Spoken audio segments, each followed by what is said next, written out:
Mon père, je ne suis pas un paresseux. Regardez ces mains. Ces mains que vous voyez ont travaillé, ces mains que vous voyez ont cultivé, ces mains que vous voyez ont cassé des cailloux, ces mains ont creusé des tombes et des fosses septiques, ces mains ont tourné du béton. Ces mains qui autrefois étaient douces sont devenues cailleuses et remplies d'ampoules.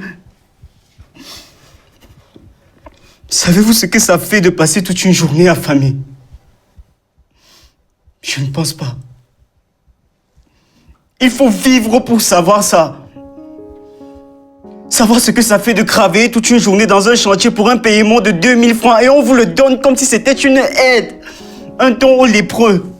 2000, c'est certes pas grand-chose, mais ce n'est pas rien. On n'est jamais sûr et certain de recevoir cet argent. Mon père, que conseillez-vous à un jeune comme moi? D'aller à l'école?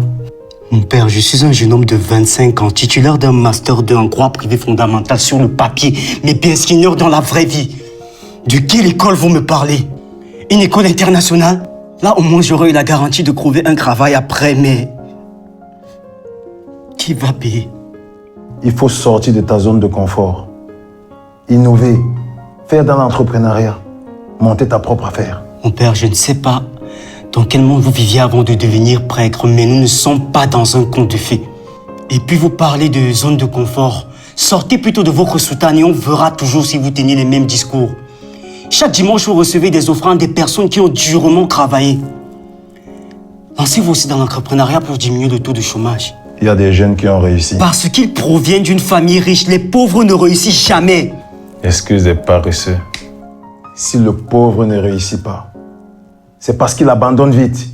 Et c'est parce qu'il vit au-dessus de ses moyens. C'est normal. Il faut toujours garder le sourire. Ne pas montrer ses faiblesses, mais aussi la queue du diable que l'on craint. La vie nous mène déjà 2-0 dès notre naissance quand on est pauvre. S'acheter des parfums de luxe pour pouvoir cacher l'odeur puante de la pauvreté qui ne cesse de nous étouffer chaque jour. La vie est courte, mon père. Il faut se faire plaisir. Je suis sûr que quand tu as tes 2000, tu finis ça dans des parfums, les vêtements de luxe, la boisson et les femmes, au lieu d'investir. Je dépense sur tout sauf sur la boisson. Il y a déjà un porteur au quartier qui salit les tables. Et en plus, je vais investir dans quoi avec 2000 francs? Dans la vente des arachides, des oranges, du tapioca. Mon père, vous m'avez bien regardé. Je suis un BG charismatique. Je ne vais quand même pas me promener dans les rues en disant arachide, arachide bouillie. Mon fils, on commence petit pour devenir grand. C'est la honte de ces activités qui vous fait rester dans la pauvreté. En tout cas, le mental est déjà là. Il manque seulement votre bénédiction. Là-bas, c'est le paradis. Là-bas où? La terre promise. Je veux prendre la route. Mon fils, qu'est-ce que vous êtes réellement venu faire ici? Recevoir votre bénédiction, j'ai dit, je veux Boza. C'est dangereux. De nombreuses personnes meurent par la route et dans la mer. Mais certains réussissent. Et après, ils nous appellent pour nous demander comment se porte le pays. Comme si quelque chose pouvait changer ici. De toutes les façons, ma décision est prise. Ce pays n'a plus rien à m'offrir. Dès ta naissance, tes parents ont pris soin de toi. L'école t'a ouvert les bras. Et toi, qu'est-ce que tu as fait pour ce pays en tant que citoyen? J'ai des droits. Le droit à une vie décente.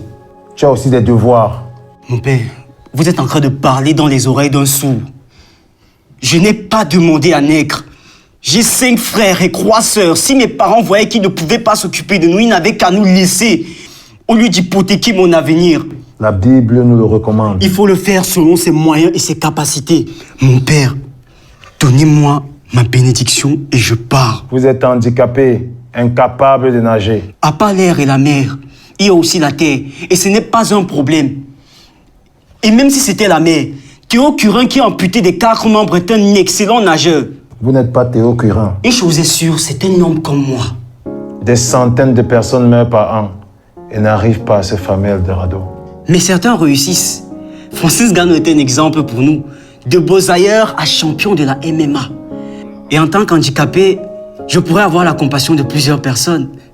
Raconter une histoire triste afin que des personnes généreuses me prennent sur leur aile. Ou te donner aussi à des vendeurs d'organes.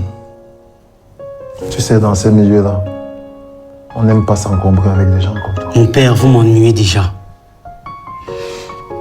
On va faire simple. J'ai mis un peu d'argent de côté pour mon voyage. Voici le prix pour ma bénédiction. Vous êtes malin. Ok. 50 000 alors. Mon père, je tiens à ce que Dieu m'accompagne. Mon fils, je ne vais pas gaspiller un péché en prenant cet argent.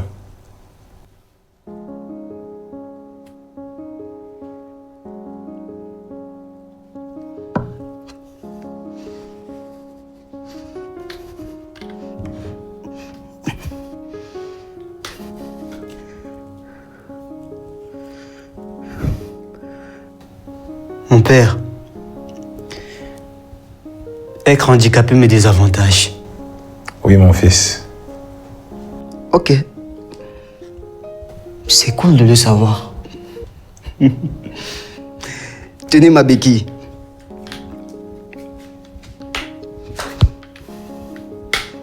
Ceci est une garantie pour vous que je vais revenir. Mais cette fois-ci, en tant que benguiste.